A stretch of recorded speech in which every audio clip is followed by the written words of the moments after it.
Acing an interview, it's one of the most daunting and nerve-wracking, scary moments, I guess, in most of our lives. So who wants to make it easier and more effective to do? Little hands up, give me a hands up, make sure you're in the right place. Yeah, that's good. You're all saying that's the right thing. Okay, that's what we're going to talk about. My credentials for talking about it, I run Creative Warehouse, which is a business communications consultancy. Only this year I've been interviewing for people to work with me on that. I've also interviewed businesses to join us at the Judge Business School, part of the University of Cambridge, and prior to that, journalists for the BBC.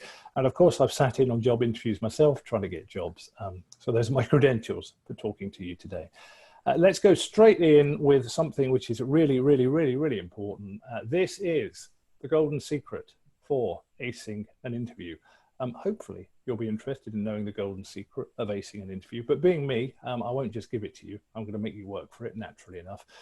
Let's do a little quiz and see if you could recognize these famous quotations. And these quotations will lead to us revealing the golden secret of doing a really, really good interview.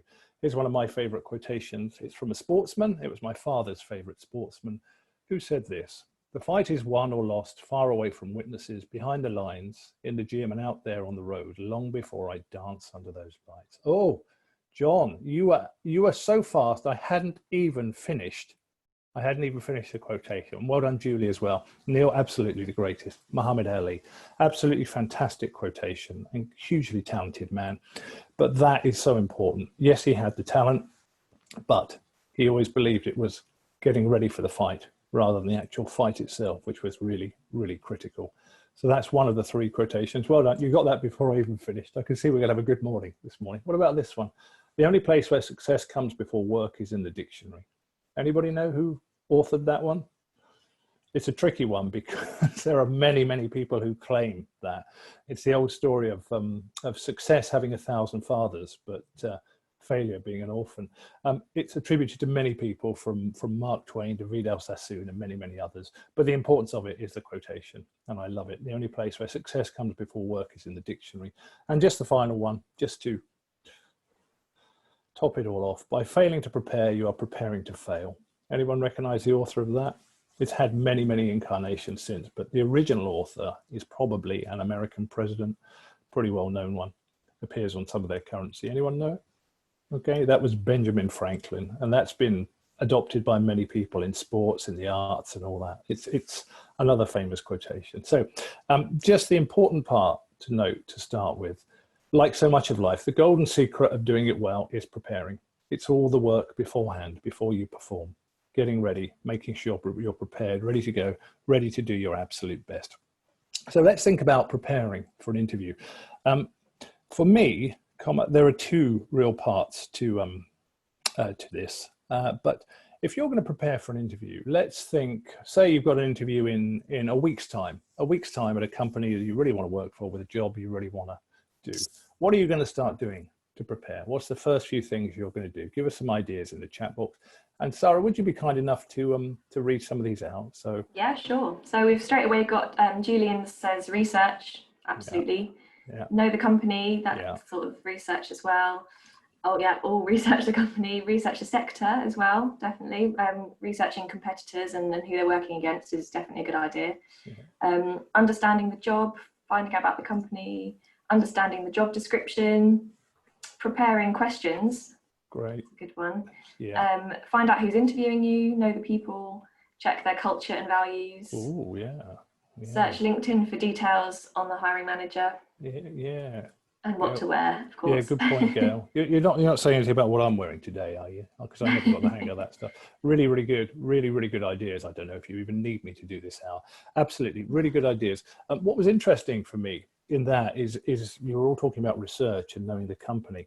Actually, I think there's two parts to this. And I think knowing the company is critical. Of course it is. But actually, I think knowing yourself is even more important, and making sure you are ready to perform really, really well. And that's another one, examples of highlights of career. Yeah. So we're going to look at the two elements: preparing yourself, knowing yourself, and knowing the company. I think the company is the easiest one. So let's start with that: the business, the company, the organization.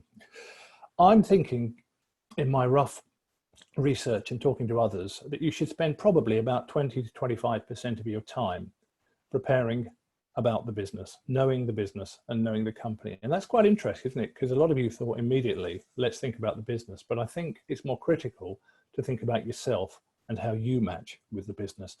But let's do the easy part first. And so assume about a quarter to a fifth of your time is going to be preparing to know the business. The point being that obviously they know themselves. You've got to show enough that you know enough to show a commitment to them, to working for them. So how are you going to find out about the business? What are your sources of information? Again, give us some ideas. And Sarah, would you mind reading them out for us so people don't get bored with my droning monotone? How do you find out about the business? Company website. Yeah, great. Absolutely. That's got to be the first source. What else have we got? Yeah. Press. Yeah, that's interesting. Good. Press, LinkedIn, contacts, Glassdoor, Twitter, social media from key executives. Yeah, not just their page, but who works for them is a good one.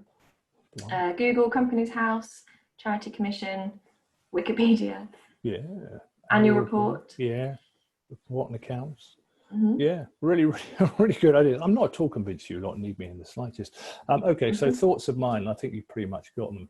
Their website's got to be a primary source. That's them talking about themselves. But you've got to read around them as well. So online, see what people are saying about them online, see what you can find out about them. And you rightly identified your contacts. That's critical. I bet you will know someone or know someone who works there or has worked there. That's really interesting. Inside intel, really useful. Companies House, of course, will have information about them. And the media, my blessed old employer. The media should at least do their best for impartial, independent, thoughtful, decent reporting. So have a look at a range of stuff, anything you can do really to find about the business, a good range of sources there for you. Now, here is a key question, which I'm going to ask you. I'm going to ask this as a poll. So you can give me a yes or a Y or an N, no. Do you phone the company? You've got the interview. Do you phone the company? Yes or no? No, no, no, yes, yes, yes, yes, yes. Yeah. They're moving too fast for me. So what are you getting in terms of a yes, no percentages wise? I think it's more no with a few yeses there. I'd say 60-40 perhaps against the no. All right. Why wouldn't you phone the company, do you think, Sarah? What would you do if you had a big job interview? Would you phone them? I don't think I would, but I'm trying to think of why I wouldn't. But that was my first instinct, just to say no. Yeah. Okay. Here's an insight. It might be more of me and my journalist life, but when I was a deputy news editor for a while, before the BBC found someone far better to do the job, and I had a principle that if we advertised for a job and the person who was on the shortlist had not phoned and at least attempted to speak to me, then I would put that as a black mark against them, simply because a journalist has to try everything in terms of information to get around it as picture as possible. My instinct with phoning the company is yes. At the very, very worst, they will say, okay, you know, we register that you phoned, but we're not going to talk to you about it. You do your own stuff. At best, you might get some interesting insights. So I would suggest phoning the company, obviously doing it politely and kindly, but I think it shows a commitment. I think it shows a keenness. And I personally, if I was on a board, I would expect it. So think about it. It's all down to your individual style. And I know it is a big thing to do, to phone a company that you're thinking, I don't want to upset them because I want to work here. But personally, as someone who's recruited people to work, I like to know that someone has tried to find out more information, and ideally, if they're going to talk to me. Okay. And Sarah, that's interesting. Sarah's probably our HR expert, isn't she, Sarah? She's saying she totally agrees. Yeah. That's interesting. So Katie's asked, what about in the public sector? Yeah, I think it applies in any sector. You know, I've worked public and private sector. I think it works in absolutely every sector. The very, very worst you'll get is a polite no. And if you get asked about it in an interview, so why did you phone the company? I mean, I have asked that. You would just say, well, I just wanted to know as much about you as I possibly could because I wanted to prepare to do my best in this interview. I think perhaps a key point is going back to the research part is where before you phone them, make sure you have your questions and the reason that you're phoning ready. So it's clear why you're doing it and what you want to find out, I think would be a good, rather than expecting them to tell you everything that they would maybe put in the job description. Yeah. Yeah. And you want to know, don't you, who is going to be on the board, what the board is going to consist of. I say board, that's my old BBC days. What is it going to consist of? Is there going to be a test of some kind? We often used to set news tests in the BBC. Is there going to be a presentation of some kind? You want to know as much as you can going in. So I would suggest you do, but of course it's a matter for you and how you handle it. Okay. So Assuming that you have, and we know what we're going to ask, find out about what's going on and all that. So imagine you've got an interview now at this ideal company. You all have your own idea of what job you want and what ideal company you want to work at. Let's look at a classic question that you might get asked. What appeals to you about working for us? Think about how you can answer that. That is a very standard start of an interview, softish question to get everybody warmed up and relaxed a little bit and talking. That is an absolutely critical question. And this comes where I'm saying, know the business, but then of course, know yourself as well, the bridge between the two of you.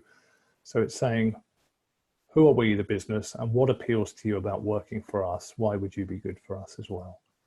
So if you can work around that question, that will probably help you in terms of thinking about, do I know enough about the business? Do I know enough about itself? Would I be able to answer that question? Okay. So that's probably the easy part, the business, about 20 to 25% of your effort. So let's look at the should be easy part, but is often more problematic, knowing about yourself and being ready for this interview to show the best about yourself. There is an absolutely classic opening question, which we used to use a lot in the BBC because it's fairly gentle and can get people talking. And it's this: tell us about yourself. Now that is also a trap, because you could go waffling on about lots of irrelevant things and talk for far too long and bore people, or you can find a nice answer which talks a bit about yourself, shows you in a good light, and also then of course matches you with the company. So the art of that sort of question, and there are variations on the theme, but it's quite likely you'll get a question about that. This is how to think about that question. So imagine me, and I've just started working, or will be starting working, with a biotech clean energy company. So it's a great company that does clean energy. So when we applied to do some work, my company with them, this is the sort of thing I said to them. I'm a business communications consultant, writer, journalist, works with some of the most prestigious companies and organizations, from Cambridge to Google to government departments. Was BBC News for 20 years, mainly covering business before coming to Cambridge to work for myself, specializing in helping startups and scale-ups. Well, they're one. 8 novels published, non-fiction book on business comms due later this year. I've also written radio and TV comedy and drama, even a pantomime. Oh, yes, I have. You'll note by now I'm incredibly funny. I run my own business communications consultancy, Creative Warehouse. I love what you do because it's bang on the spirit of the times, could make a real difference to the environment, society, and the future, as well as having great potential. So I'd be delighted to work with you to support your growth. So elements of that, things to notice. First of all, duration of answer. Open questions are dangerous in that you can talk for too long, and people don't like it when you talk for too long. So how long should you talk for? I would suggest probably about 30 seconds, which is about 100 words, which is this. And the constituents of your answer: present, what you do at the moment, who you are and what you're currently doing. Past, establish your credentials, the great things you have done. Future, where you're going next. And of course, you can tie that in with tailoring to why you're here for this interview. So what you want to do next and why you are here, how you and this company, this organization can work together. And again, this is a trap, but it's important. Nobody likes robots and automatons. People love character. Try and get a little character into your answer as well. Nothing outrageous, of course. There's me going on about pantomime and, oh yes, I have, and the fact that I'm a writer. That's a bit of a character thing in there. So if you look for those 5 elements in your tell us about yourself, what you're doing at the moment, what you have done, your credentials, what you're going on to do, and tailoring that with the company and a bit of your character, you shouldn't go far wrong. And I'll give you an example. We'll do this as a quiz. This is a famous fictitious character. If he was asked in an interview, tell us about yourself for a company he wants to work with, this is what he might say. I'm a consulting detective who's cracked some of the most famous and impenetrable cases the world's ever seen, including royalty and fated celebrities. So who is this? I'm extraordinarily perceptive, clever, and even more annoying, but I can bring an unsurpassed intellect to your business. I've saved plenty of companies and their owners from going bust by catching the crims who are targeting them. I get bored easily, which is why I'm here talking to you in your reasonably interesting and perhaps useful crime scene investigations company with a view to a partnership. I'm also well connected, just don't let me mix with the other staff. I'm not a people person apart from a certain doctor. Of course, very good, Neil, elementary. Holmes, yeah. John got that first? Yeah. Okay, so that's Sherlock Holmes, but also see, again, how it follows the structure. Present, what he does at the moment. and then moves on to his past, the things he's done before, establishing the credentials. Future, why he's here, and tailoring it to the crime scene investigations company. And there's a sense of character, not necessarily the most engaging character, but certainly a sense of character. So think about those elements in that critical opening type question. Tell us about yourself. Past, present, future, tailoring, why you're here talking to the company, how you can work together, and your character. Try and get a little sense of character in that. Now, we're going to do a few exercises today because it makes it far more fun. So just have a think for a few minutes about how you might do that 100 words, tell us about yourself question in an interview using what you're doing at the moment, your credentials, what you have done, what you hope to do next and why you're here, tailoring it to the company. Imagine this is your ideal company we spoke about earlier on, and then try and get a little sense of your character in there. Just sketch out something. And if you're feeling brave and you want to impress us with it, and remember we're recording this so we can use everything against you. No, only joke. We're all looking after each other. That's why we're doing these things. Put a little me or yes in the box, and we can then call on you. Sarah, do we have a question? Yeah, so Julie's asked, how do you get around furlough or redundancy as you're present? That's a really good question. I suggest you make it very clear you are not the sort of person who's going to think, all right, I'm on furlough, I'm redundant, I'll sit around and do nothing. I'd like to see your character. If I was employing you, I like people who never give up. I like people who are always trying to improve themselves. So just doing things like this, Julie, I mean, I'm sure you can find many, many better things to do than saying that you spent an hour or two listening to me. But there are things you're doing, I know, to improve yourself. So show how you're upskilling, show how you're going around talking to companies and contacts. Are you doing a bit of voluntary work? Are you helping with anything? Just not being idle. That's a lovely sense of your character, and also that you will not be defeated by this. So if you're going to have time for furlough and you are going to be redundant, then don't just let the time lapse, use it well. And I think that will reflect well for you as well. My pleasure, Julie. So have a couple of minutes, just think if you could come up with about 100 words for that critical tell us about yourself question, get a sense of what you're doing now, the past, future, tailoring to your company and your character. And if you're feeling brave, type a me or a yes, and then we can ask you to share your thoughts. And don't be shy, we're all learning from each other, we're all helping each other. That's the whole point of these sessions. It's not an easy life out there at the moment. We've got to try and help each other and look after each other. So if you feel like telling us what you come up with, I'll give you a minute or two because it's quite a lot to ask. And then we can hear from you.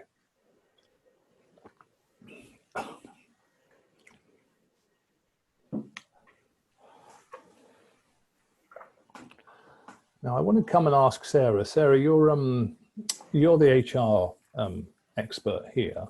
Do you mind just briefly telling us why you said definitely phone the company? Because you've worked for a fair few places and a lot of HR people. Do you mind just while people are thinking about this, telling us? Yeah, I think people, like you say, it is a big tick in the box. And it could be as simple asking for basic, who would you be working with? You know, just ask a bit more information, but you are always remembered when you do that. Somebody who's taken their time to find out who the person is, you already have a connection and a relationship with that company. And in my experience, and from, as you say, people really appreciate that you've gone out of your way to do that. They know you've done your preparation and your homework, and I think that's really important. One of the things I will say about the furlough redundancy, many employers that have furloughed or made people redundant, also I would go back to them and have a discussion about how they can support you in moving forward. Because some of the companies are taking people back but not full time, and they're actively supporting them to get a second role somewhere, because at the moment the only way they can keep them is by reducing their hours. So I would use your present employer as well. I think you'll be surprised how positive they are about supporting you in that role. Or even writing a testimonial or a character reference or something like that. Don't be afraid of asking, because I think a lot of people will be reluctant to have you leave and would like to help as much as they can. Wise advice, really wise advice, both of you. Dimensions that I hadn't even considered. And believe me, everybody who's on this this workshop, Sarah and Sarah know Cambridge businesses, companies inside out. They've got a wealth of experience to tap into. So if they're saying that, then I would certainly listen, because I've just learned something and I'm writing it down now. Sarah, do we have a comment from Neil? My chat box is a little ropey. Yeah, so Neil's has a good idea. He would try approaching the recruiting manager or even the CEO on LinkedIn just to open the conversation, perhaps ask a bit more about the company, what they're up to, which is just, yeah, another good thing that you can do to get your name maybe standing out a little bit further than other people. Great. It worked for you. Oh, that's good. That's good to hear. That's great. Yeah, Thanks, you've got Neil. all these. I mean, for me, the key is the attitude, the way you approach, you know, politely, warmly, embracingly. I know you'll understand me saying this if I've got an interest in your company and I really want to work with you. Flattery never really goes wrong, does it? Okay, so does anybody have a thought about what they want to tell us? Tell us about yourself. Answer is quite a big ask, isn't it, to bare your soul like that? So if you're feeling shy, anyway, just bear those points in mind. And the key to this is it's a warm opening loosener. It's basically an open goal. Tell us about yourself. So think about what you are now, what you've been, establish some of your credentials, why you're here, tailor it, completely tailor it. You're here because you want to be here and you want to work with them. And a little sense of your character, that can help as well. Great contribution, Sarah, and Neil. Thank you for that. Okay, so let's move on in our odyssey, and the big day has arrived. And curiously, I just put that slide up and I felt a shudder because I know what it's like to do these things. When I first worked for the BBC, I was taken on as a news trainee, which was a fairly prestigious role. And I was terrified on the morning of the interview, absolutely terrified. And apparently I was right to be terrified because for me, one junior trainee, I walked into a room in Broadcasting House for 1 half-hour interview as one junior trainee. Guess how many people were on the board at the BBC? Any guesses? Give me a number. Give me a number. Oh, Philip, you've done it. It is 12, absolutely. How about that? 12 on the board. So, I mean, do you each ask one question? What on earth was that about?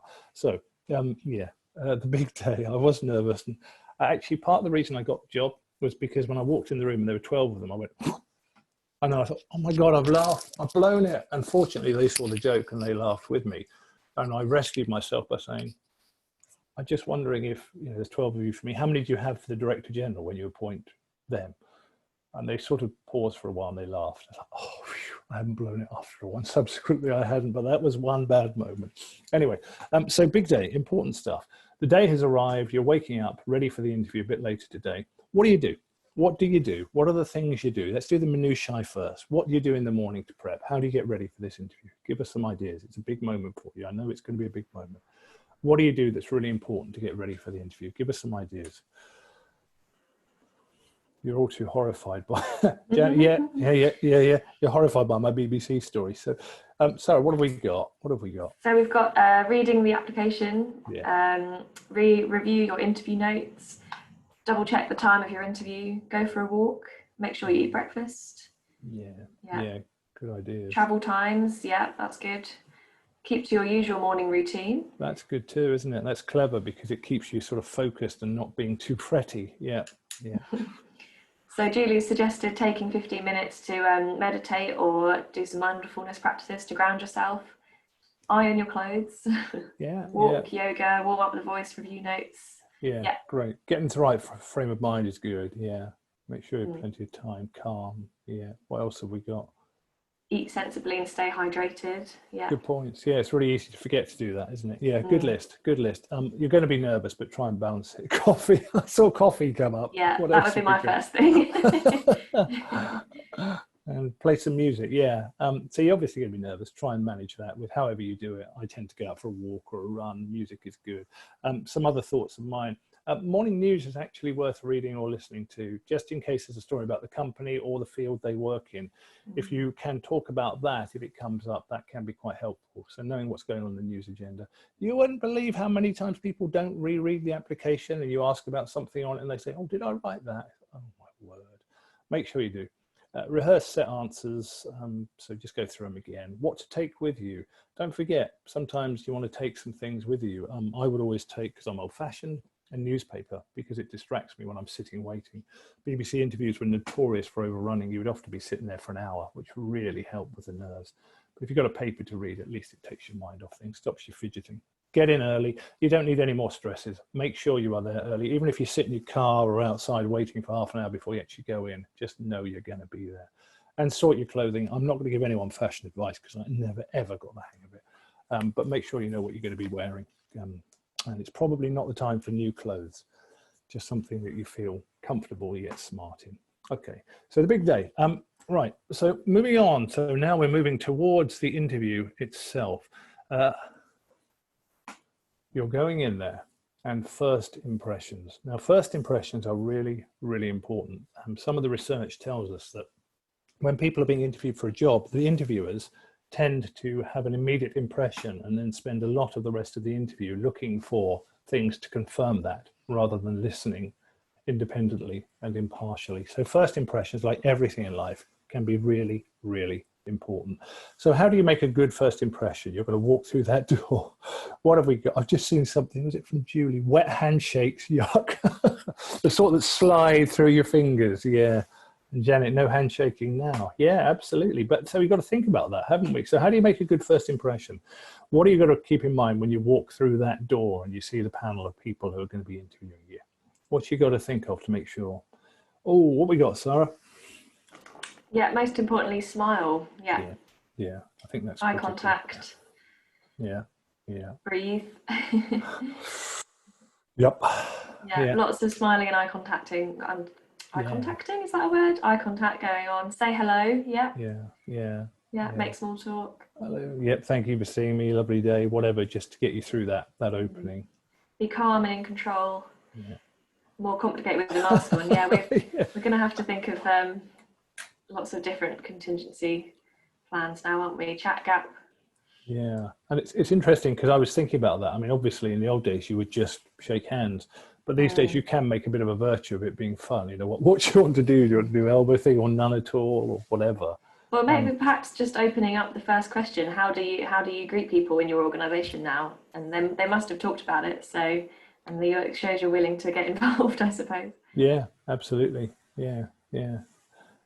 What else have we got? Yeah, so interviewing over the phone or Teams is a big topic as well, and we've covered that in a separate webinar. But a few tips that come in are the same sorts of things, because you still need to control and maintain eye contact. So looking at the camera or your computer screen, smiling, and just trying to overcome that barrier of body language. You can still try and emulate that across the screen, I think. So just making sure you're aware. And a lot of these ideas still remain, so staying calm and control and positive and things. But we do have lots of other tips on that, which perhaps we could share around afterwards, because otherwise we could go off on a bit of a tangent, couldn't we?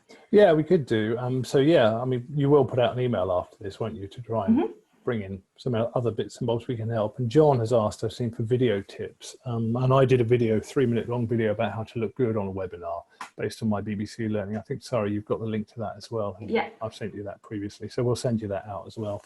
That'll be your homework. You don't deserve homework because you've been so lovely to work with, but we'll give you some homework anyway. So yeah, first impressions. I think smile is so important. And when you forget it, don't forget it. Bring the smile. It really lifts the room. Smiles are great. Start with a public speaking thing or whatever. Start with an interview, smile. Energy and positivity. I always think it's a useful tip in life to see things from the other person's perspective.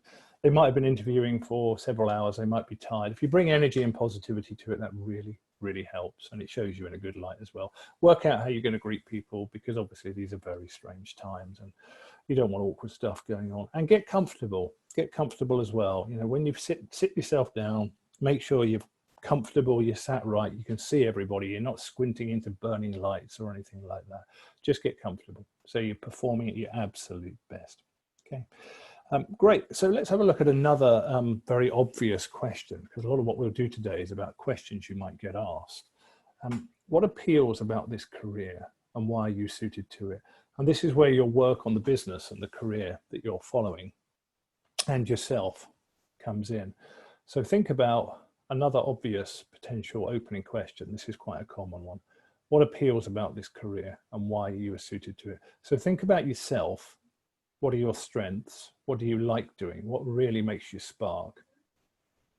And therefore, why are you suited to this career? I think I became a journalist because I don't mind dealing with chaos, and I don't particularly mind if people put endless, ridiculous pressure on me. So think about that. Think about that. Now, does anybody want to offer us their thoughts? Anybody type us a yes or a me, if they want to tell us what appeals about the career they've chosen and why they're suited to it. And again, you're looking for shortish answers, shortest of answers, about 30 seconds. I'm going to put Sarah on the spot here. Sarah, you are brilliant in the HR field and you do a lot with people. Why did that attract you as a career, and why does it suit you? What is it about the career and you that work well in tandem? I just love people, and I just love finding out and supporting people, I suppose. I like listening. I find I learn a lot from people and experiences, and we've certainly learned a lot during this period, that's for sure. One of the things I would suggest to everybody, especially one of the reasons why I think it's important to contact them first, you could then ask how the interview will be set up. So if there are going to be no people, for example, or there's going to be half a dozen people, or it's going to be Zoom or face to face, if there's going to be no people, one thing that you could do is, most companies, I would say probably 99% of companies I deal with at the moment, have core values, and they're usually shown on their website. And finding those core values, it gives you something to work and pose questions to the company. It shows that you've taken the time to find out where their values are, and it shows that going forward you're engaging and think of a question for each value. Usually there's around 5, but that might be something meant to be the rest. Yeah. Great tip, Sarah. Thank you. Neil, you've written something to us. Would you be happy to just tell us, because I'd like to get a sense of how you would answer that, your character, so you match yourself with the job. Would that be okay? Neil, unmute yourself if you are happy to do so, and tell us why you match the job that you've been mentioning there. Hi everyone. It's just about demonstrating that you've got a passion for what you do on a day-to-day basis, and how you want to take other people on that journey. And by doing that, you can actually help make your clients and also your business more successful. Wow. Okay. You do sales. I think we're sold on you, aren't we? Yeah. Thanks. That's great. Thank you. Yeah, really, really good. Okay. And as Sarah was mentioning, you can get a sense of the sort of thing if you find out in advance what people are likely to be asking. I also have that's one common question. I also had one question which I would always ask at the end of a BBC interview. And I just ask you this now because it may even come up in one of yours, because it became quite a popular one. And it's this: you've worked hard for this interview. You obviously want this job. What will you do if I decide that I'm not going to take you? I'm going to take someone else instead. What do you think the answer was that I wanted from that? Any thoughts? Type us an answer. What do you think I wanted from the answer? I'm going to turn you down for this job that you really want, that you worked really hard for. What are you going to do? What are you going to do? Any guesses? I think. What's Keep Philip trying. saying? Yeah, keep trying. Philip, that's absolutely right. Yeah. Oh, lots of it. Feedback, yeah. Ask for feedback, yeah. Use it as a learning experience. Keep in touch and try again. That's good. Not a rejection, but a redirection. That's really good, isn't it? Yeah. Regina, I might write that down if you don't mind. That's very wise. Yeah. Basically, I wanted that. I'm not going to be beaten. I'm going to come back. I want to know what I got wrong. I'll be here again. I'll be trying again. I'll redirect how I do things. Yeah. Really, really good. Really good. I do believe in life. You don't get what you want by just sitting around and hoping. And if you get knocked down, you've got to get back up again, because life can be like that. Great. Okay, good. So first impressions, really, really important. So think about it. You can't plan the whole of the interview, of course, but there's certain parts you can plan. And first impressions, bring your smile, bring your energy, bring your greeting, get comfortable, be ready to go. Next, details. Details of the interview, things to think about, just as a little mental checklist. First of all, how long should your answers be? How long? That is an open question, really. Sometimes your answers will be longer. If I ask you to talk about something specific, like a big challenge you faced, then the answer might be longer. Other answers might be shorter. Just keep a mental checklist on how long you're speaking for. An ideal interview is a conversation. It's not a monologue. It shouldn't just be them talking. It shouldn't just be you talking. It should be a conversation. It'll feel better for all concerned. It'll go faster and you'll make a better impression. This is an interesting one. Who to look at. BBC panels were notorious for being huge. In my first interview panel, I was surrounded by about 180 degrees of them. It gives you a really bad neck. Principle of this is generally you look at the person who's asked the question, but you also still scan the rest of the panel. So you're making eye contact with them as well. Body language. If you're sitting down, you don't slump and all that. I know it sounds obvious, but I've seen so many people do it. Get comfortable at the start. Get your body language nice and professional. Sitting up, you've got air in you, you're strong, you're ready to do your stuff. Nothing wrong with having notes, paper and pen by your side. I have actually had journalists in interviews who have said, may I refer to a note that I've got down of something, and think, actually, you know, I want someone like that working for me who wants to say something they've researched and has got it right and it's accurate. There's nothing wrong. We can't expect you to remember absolutely everything, particularly when you get to my age. And a drink. Nothing wrong with having a drink with you as well. Have a glass of water by your side. Bring some water with you. Just everything in terms of detail to make sure you perform your best and you're not worrying about, oh, could I have a glass of water or interrupting the flow. Just make sure it's all ready to go. Right, classic questions. There are hundreds of these, but this is important. You will never predict all the questions, but you can certainly predict some of them. Let's have a little interaction here. Then. So what are your classic questions you have heard or been asked, or you've heard others get asked on interviews? Give us some classic questions and I'll see if I've got some of them, and we'll take some of yours as well. So what have we got in terms of classic questions, Sarah? Let's hear some of the classic questions that come up in interviews. So we've got, what do you know about us? Mm-hmm. Tell us about when you were most successful. What's your strengths? Yeah. What do you bring to the role? Can you give me an example of where you've motivated a team member? What are your strengths again? What are your bugbears? What are your development areas? Good. Okay. Sarah, can I bring you in again with these? These are all questions which are designed to be open. And when you get a question like, you know, what are your strengths and weaknesses?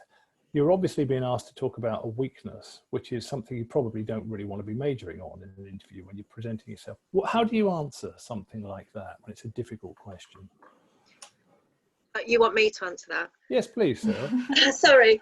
I was busy reading the things coming through. They're absolutely brilliant, spot on. Yeah. I've always believed honesty. Just be totally honest about what you're genuinely good at, and when you're talking about what you're passionate about, you can tell. It comes across even when you write about what you're passionate about, and the areas you're not so passionate about within your writing and with the way you say it, you can physically see somebody's actually not quite so comfortable. So rather than letting them see that, just say, this isn't one of my strengths, but I'm always willing to learn, and with extra support, I'm sure I can make this work. Turn it into a positive, but own it. I think it's really important, because people like people to be honest. Nobody's expecting somebody to come into an interview and be 100% perfect at everything. Right. And if you have a real understanding of what you're good at, and even also be confident enough to say, actually, I don't always enjoy that part of the role as much, but I always, at the end of doing that part of the role, feel really proud that I've managed to learn something new from it. You know, always go in with honesty and give them something to show you're always willing to try and learn. Yeah, great. I've just seen a couple of questions as well, which were really good. You know, how would your team describe you, and how would your manager describe you? They're really good. Open questions are so hard to answer sometimes. So thinking about things like that's a great list of questions. Really good questions. Sorry, you've been kind to say thank you for all those. Do you think you could cut and paste them when you send it out as yeah, absolutely. Yeah, we'll download the chat here so I can send it round, because I think it would be really helpful if we could all come up with an answer for each of these, then I don't think there's anything we won't be able to answer in our next interviews. Yeah, thanks everyone. Absolutely. Well, here's some that I used to see asked, or that we've come up with. Why should we employ you? So you'll see the basis of these are all open questions. They give you a chance to talk, but they should play to your strengths, because if you now know enough about the company and you know enough about yourself from the stuff we've discussed already, you can match them. I know about you, I know about me, and I know we can make a happy union together.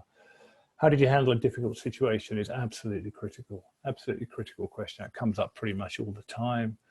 How do you feel about your last employer? That's an interesting one, because you don't want to again be too negative, but you may have to cover the fact that you've left them, you've been made redundant through no fault of your own. I would suggest a big picture stance on that. You know, we all know what coronavirus is doing, nothing pleasant. So if I always like to interview and employ people who are big picture thinkers. They saw the big picture, and that's a big picture type question. Is your glass half full or half empty? Oh, good questions. How would you like to be remembered in working life? What are your biggest strengths and weaknesses? And we've seen that one come up a few times. And what was your greatest achievement at work? I think we covered all those. So yeah, if we feed those back, just think about them. You know, some will come up, some won't. But you'll see there's a theme to all of them, which is open questions and getting you to talk about yourself, and often yourself in the context of the company or the business that you're trying to get the job with. Okay, good. Right, so this is something which comes up time and again in interviews, presentations. It's very, very common for you to have to give a short presentation in interviews. Let me ask you a question. What is our biggest bugbear when we're on a panel and we ask you to give a presentation? What is the thing that drives us absolutely nuts? And this is something that all the people I've sat with on panels agree with when we ask for a presentation. What one thing drives us maddest? No handouts, no. Reading it, no. What else we got? What else we got, Sarah? We've got PowerPoint overload, not being on topic, reading directly from the screen, reading without eye contact, too many slides, not answering the brief, too many words, too many slides. Yeah, and that's all good points. Is it any of these? No, it's none of those. There's one thing that really, really, really annoys us. Going too fast. Well, it's partly because it's ex-BBC, but also I see it now, even so. If we give you 3 minutes to do a presentation, what do we want? You want it to be 3 minutes. Yeah, it's going over your time. Again, spin it round. See it from the board's perspective. We've probably got 6 or 7 people to see. We've all got diary stuff. If I ask people to keep to time, I really want them to keep to time. A few seconds is fine, but I've had people who are supposed to be presenting for 3 minutes going into 5 or 6 minutes. Like, no, you've got to cut your cloth accordingly. The biggest bugbear for most people on panels is that you don't keep to time. Okay, so presentations, other things to think about on presentations apart from keeping to time. Strong start and end. Is so critical, as is the start of your interview.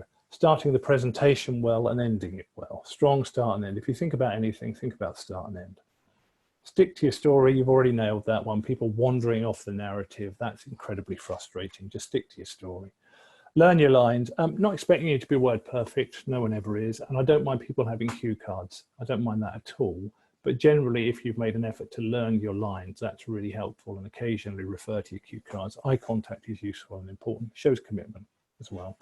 Stand up. I've seen people try and do these things sitting down. Don't. Stand up. Stand up. Gives you air, gives you authority, gives you body language, makes you feel better, makes you project better. Don't rush. People often rush. You're nervous, I know. Deep breath. And remember, less is more in communications. I always tell people when they're pitching or doing presentations, if you're going to do 5 minutes, aim for 10% short, aim for 4.5 minutes, and it gives you space so you don't rush. If you're going to do 10 minutes, aim for 9. It just gives you more space, makes you feel more confident. And keep to your time. I cannot emphasize that hard enough. And again, if you need some help with presentations, and I know that it's a difficult one, if you look up on YouTube, I've just done a video for the Cambridge University Research and Development Office, teaching their people how to do public speaking and presentations. It's 45 minutes, it's completely free. Have it on me, it will show you how to do presentations, and I hope it'll be useful for you. Do we have a question, Sarah? We do. So Julian has asked, when you're giving a presentation via Zoom, do you suggest sitting down or standing up? Stand up. Always stand up with any form of public performance. Always stand up. You're designed to stand up. Your lungs stretch, your authority, your body language, everything. Always stand up. It gives you much more authority and much more confidence, much more projection. Always stand up if you can. This has reminded me of an anecdote, if you don't mind me sharing. But we had a company we partner with, did some interviews recently, well, I say recently, perhaps 6 months ago, and they'd asked the candidates to prepare a 10-minute presentation on a particular topic. And one of the candidates read that as the interviewers were going to give a 10-minute presentation on a particular topic. So as they sat and asked him to start, he had absolutely nothing prepared. So it just goes to show, read what you're supposed to do very carefully, because that was a very awkward moment, I think, for everyone involved. Oh, that's priceless. Oh, bless. Yeah, but there is an important lesson, isn't there? Read it and don't see what you think you're seeing. Exactly. See what's absolutely there. Yeah, Exactly. really, really good. Thank you. Okay, so presentations. If you've got to do one, there's some tips for you, and have a look at the YouTube video. That will help you through as well. Right, the ending is almost as important as the beginning, because the two bits that people tend to remember of anything is the start and the end, and it's also a part you can prepare. How are you going to end? Because we all know, don't we, how most interviews are going to end. How do most interviews end? What happens at the end? Come on, tell us. You know what's going to happen at the end. The last thing. Oh, who got that Any first? questions? Yeah, absolutely. Do you have any questions for us? That's always going to be the end, isn't it? And there are good questions and there are less good questions. So just for a bit of fun, I've put together what myself and some others think are a list of good and bad questions. So give us a good or a bad for these. How much will I get paid? Good or bad? What's the feeling, Sarah? 100% bad so far. Yeah. And bad because it just looks like the wonga, not the commitment to the job and me and all that sort of stuff. Absolutely. What are the company's goals for the coming year? Good or bad? Good, good, good, good. Yeah, agree, Sarah? Yeah. Yeah, I agree as well. It shows commitment, it shows forward looking. Yeah, okay. Ruth has suggested, is it bad as why don't you know already? Oh, yeah, I suppose you could do it. I mean, if they're on the website or whatever, that's fine, but they're often not. That's not the sort of thing I normally sort of share on websites when I'm working with them. But yeah, good point, Ruth. I mean, if it's there, you wouldn't answer it. You'd adapt your question accordingly. What about this one? What are the top 10 aims for the company over the coming years? Good or bad? Good, good, good. Too many aims. Yeah. Bad. Yeah, you see, going back to my point about timings, I think it's a good question in principle, but the fact you asked for 10, if I was on the board, I'd go, oh, 10, I'll tell you 2 or 3. I think 3 is a really good number. People like 3s. 3s work nice, they've got a symmetry. So what are the top 3 aims of the company over the coming year? Fine, 10 is like too much. I think Claire said 2 owners, too many. I agree. So it's a good point, but badly executed. What's the company's attitude to home working? Good or bad? We have a good, bad. So we need an ugly, don't we? Good, bad, and ugly. All right. Good, flexible working, not bad, good. Good. I think that's a debatable one. I think it's become much more interesting because of coronavirus, and I think these days it's probably okay. I think a few months ago it may not have been okay because it might suggest that you don't want to be in the office. So just careful. Just careful with them. How could this be perceived? You want to be perceived as keen, interested, big picture, really, really committed to it. Okay.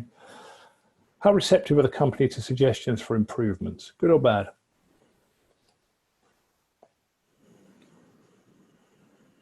Good. What do we got, Good. Sarah? We've got, yeah, all good so far. Yeah, I think so. I mean, if you're going to be a modern company, you want to hear. Could be slightly awkward. Might be the phrasing of that as well. Maybe you could phrase it along the lines of, how much. It kind of, that implies to me that the person asking has already seen some things that need improving. Yeah, yeah. But actually, the thrust is good, isn't it? How can I, how much are there times where we can feed back to managers, and how much do you take our views into account? Can we all work together to do something better? What's the company's management culture like? Good or bad? Oh. Good. Good, good. I think good. Yeah, I think that's pretty good. That's pretty good. Buys into bigger picture stuff. And finally, are there lots of social events, good or bad?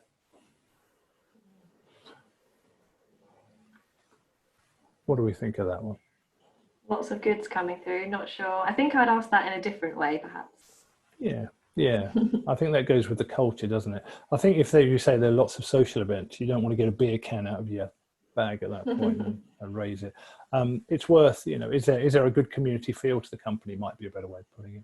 So just think carefully about your final question. The other thing is, one final question is enough. I've heard people say, oh yes, I've got 5 or 6. Like, no, we haven't got time. Just one good final question, and that could really help you, because you can control some bits of the interview, but you can't control all of it. What you can control is start and ends, and that's a very, very standard. Is there anything you want to ask us? So one final thing to mention before we wrap up, because I want to leave time for questions afterwards. Things to do afterwards. So give us some ideas. You've just got out of the interview, you've gone, oh, what do you do? What do you do? What do you do when you get out there? What have we got, Sarah? So we've got a thank you note, write things down, email to say thank you. Good. Yeah, contact them, send a thank you email. Great. Okay, that's about it. Yeah, a note, thank you note. Brief, obviously, not an essay, not rambling, but yeah. Assess your performance and be honest about it. Some things will always go better than others. I've never met anyone who comes out of an interview think, oh, everything went really well then. Actually, no, I did. I met one guy at the BBC who thought that, and he didn't get the job because he was rubbish. Deluded, really. Assess your performance, honestly. What went well, what doesn't, in case you need to think about it again. And there's the cliff edge. The cliff edge is a standard piece of psychology. You find it when you buy a car or a house, or you get married, or it's a really big interview because it's dominated. Build up to it, and then when it's gone, you go, oh, psychological fall. Be prepared for it. Have something on that evening, have a drink with a friend, go to see a film or whatever. Just ease your psychological cliff edge. It's perfectly normal psychology, but it helps to manage it, because otherwise it's a real pain in the butt. Okay, so in summary, God, that went quick. Can I just go back a stage very quickly? Yes, you Sorry. can. We just had a quick question from Ruth, and when we were talking about ending questions, she's asked, is it a good idea to ask about next steps? Well, the final question, yes. Yeah, I mean, when will I hear? You'll normally be told when will I hear or what happens next or whatever. But yeah, you can ask about that. I think you could probably do better, because that's a pretty standard question. And if you know you're going to be doing something, you might as well make it good. But yeah, that's perfectly fine. Yeah. Cool, thank you. So just in summary, leave us a few minutes for questions. Acing an interview. Preparation, I put it in gold because I'm incredibly funny. It's the golden secret. Prepare well. Prepare well. First of all, know about the business, about 20-25% of your time on the business. Find out all you can about them. Know about yourself. This is the bit which is really important. Yourself and how you match the business. Predicting questions. We've had some terrific ideas for questions. Think how you're going to handle them. The day itself, what you're going to do in the morning, how you're going to handle your nerves, how you're going to get there, all that stuff. Start and end. These are bits you can control on the interview. So work out how they're going to go, the start and the end. And they're really important. Details about getting comfortable and presentations as well. How you're going to do a presentation, time it. Make sure it's good start and end. Make sure it sticks to the story. And afterwards, send a little note and manage yourself. You've done a lot of work for this. You'll be whacked and you'll hit the psychological drop. Manage yourself to make sure you're okay. Okay, so that's it, Acing an interview. That's my contact details there. That's my email, and that's LinkedIn. Do connect on LinkedIn. I try and put some reasonably helpful tips about work and business matters on LinkedIn, because I think it's the right thing to do. Try and support each other. And also Cambridge Network do that as well. There's a series of free events which we're doing to try and help people along, which is just the right thing to do at a time like this. And by all means, if you've seen anyone else you know or vaguely recognize on the session today, connect with them as well, because we've all got to support each other at a time like this. So yes, get in touch, connect, and keep an eye out for other stuff. And otherwise, Sarah, see if you've got anything else to say, but we'll see if there's any questions. Yeah, I just wanted also to say thanks to everyone for offering all your suggestions in the chat today. I think it's been really, really helpful. There's certainly some things that I hadn't thought about before, so thanks for that. And also we'll, as you may have seen, Cambridge Network are running a few job fairs and career fairs at the moment. So we just had one a couple of weeks ago, and we've got another one in the works. So do keep an eye out for that, as we're trying to be as helpful as we can. So to kick off questions, Katie has asked, how about competency-based interview questions? Any advice beyond the STAR format? Competency-based, I always think telling stories is really, really powerful. If you get asked something, just think about some of the highlights of your career, sometimes where, well, for me, it was covering big stories and big challenges. Think about how you've handled difficult situations, or how you've been given a really big project to deal with, or how you've had a particularly difficult problem to deal with. I think telling stories is always more powerful. You can talk all day about I'm great at this or that, but if you can show it much better by telling stories about real life situations. So I would always come back to that. Say, yeah, I've dealt with something like this, and this is how I dealt with it. I think that's more powerful. Thank you. Any more questions? We've got a little bit more time. I think this is just a helpful comment from Justin. I did find that remembering the process is a two-way process of me assessing them for suitability as well as them assessing me. That helped me be more relaxed during the interview. Absolutely, yeah. Don't forget that you're also wondering whether you want to give your career to this company. So it is definitely a two-way process. Yeah, really good point. Yeah, it's not just you being there for them. They are trying to get you as well. It's got to be a relationship thing. So bear in mind that it is not just a one-way street. It's a two-way process. Really good point, Justin. Thank you. Any other questions, anyone? We got anything else, Sarah? How do you challenge unconscious bias? There's a lot to that. Yeah, that's a wonder. If I could answer that, I'd be a multi-billionaire, wouldn't I? I don't know. I mean, there are courses in this, and actually Sheila, who's one of our trainers at the Cambridge Network, does run them. I'm really sad to say, Bernadette, I don't feel qualified to answer that, because I think we all do have biases in life, just because of our upbringing, who we are, or whatever. And I don't know. I really don't know. But we do have, and we can still help, Sheila McDermott, who runs MC Works. Sarah, that's right. Yeah, that's right. She does teach that. She knows all about it, and she's also a super trainer. So if you need any help, she is one of the most helpful people I know, and she would help you with that. Sorry, first question I've docked for ages, but it's just way above my pay grade. It's far too intellectual for me. Yeah. Any other thoughts or questions? Yeah, so we're just having lots of useful points being put down. So remembering your own worth, don't let your desperation show. But that is important. Remember your own worth, you know. Yeah. And remembering that they want you to succeed is also important. That's nice. Yeah, they want you to do well, don't they? Yeah, and that's a really, really good point. I have never actually honestly been on a panel where we deliberately try and make anyone's life difficult. We want to see the best of people, and we completely understand. We completely understand it's a nerve-wracking thing. Worst thing that ever happened to me on a BBC panel was we had a young lad who did an okay interview, but he was clearly terrified, and I was as gentle with him as I could possibly be. And at the end of it, he got up and went to go out the door, but actually there were two doors. There was really obviously the door to the exit, but there's a smaller door to the side, which went into the broom cupboard. And he opened the door to the broom cupboard, and he walked in and closed the door behind him, and left the three of us on the panel like, that is the broom. Yeah, it is a broom cupboard. What are we going to do? Well, he'll come out in a minute. So 5 minutes passed, he hadn't come out. So in the end, I had to go and open the door. I said, sorry, are you okay? And he's just standing at the end of the broom cupboard, just looking at the wall, completely unable to do anything about the predicament he got himself into. Just quietly led him out, and there you go. Yeah, so we understand it's not easy, but yeah, we do want to see you perform to your best and not really end up in the broom cupboard. This is quite a good follow-on from that, but how much humour should you use in your interview, especially if it's part of your culture? I think humour is strange, isn't it? Because, you know, I think I'm incredibly funny, and bizarrely, some people in the world don't agree. Thank you, Sarah. You didn't have to laugh so much there. Yeah, humour is an interesting one. I suggest you pick up on the vibes of the board for that. You probably have got some sense of it in the company. If you go somewhere like Google, for example, you know it's a fairly relaxed culture. You go and work somewhere like the University of Cambridge, you have to be a bit more careful about it because the culture is a bit less like that. Judge it. I, like you, think humour is really, really, really, really important in life. I think it bonds us together. I just cannot go on about how important it is. but it's got to be judged right. And particularly if you're new to a company, you don't know where the lines of humour lie and who's funny and who takes jokes well and who doesn't. So I think it's important, but I also see the danger of it. So be careful with it. Nothing too risky. Yeah, absolutely. Yeah.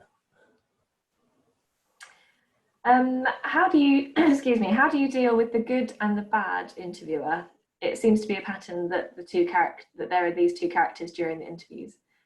Yeah, it's interesting. I think you deal with them just the same, which is calm and polite to whatever they ask. It doesn't matter if one is a bit more grumpy or provocative and the other is a bit more kind and smiley. I would still smile at both of them and I would still try and answer their questions helpfully. And I would resolutely refuse to be flustered or put off in any way. I think you just deal with everyone on the panel in the same way. You want to show them the best of you and you want to help them with their questions. Simple as that. That's a good question, thank you. Yeah, really good question. Yeah, it's common in policing. Well, it used to be common in policing, but less so anymore. Yeah. But the psychology works in policing because it sort of gets people to unburden themselves a bit. That's the theory anyway. I think that's it for the questions. If you do, oh, we're time for one more. Advice for psychometrics. Oh, that's another one. That's another big one. Another one for Sheila and above my pay grade. I think just be honest. Just be honest. You'll probably sense that there is an answer you think you ought to give and all that, but I have limited faith in these things. But I think you just got to be honest, really. Got to be honest and just do the right thing and say what you really think. Lovely, great, thank you. Yeah, I think we're going to end there. If you do have any more questions, do feel free to get in touch with Simon or us and we can help you out and point you in the right direction. So I'll say thanks again for joining and thank you to Simon for your time today. We'll send around the presentation to you and the recording so you can catch up with all the really useful tips that have been shared today. And good luck in everything that you're doing and we wish you the best. And yeah, just get in touch if you need anything else. Yeah, thanks all. Good luck. Keep in touch if we can help with anything else. Pleasure. Yeah. Thanks. Bye for now. Bye.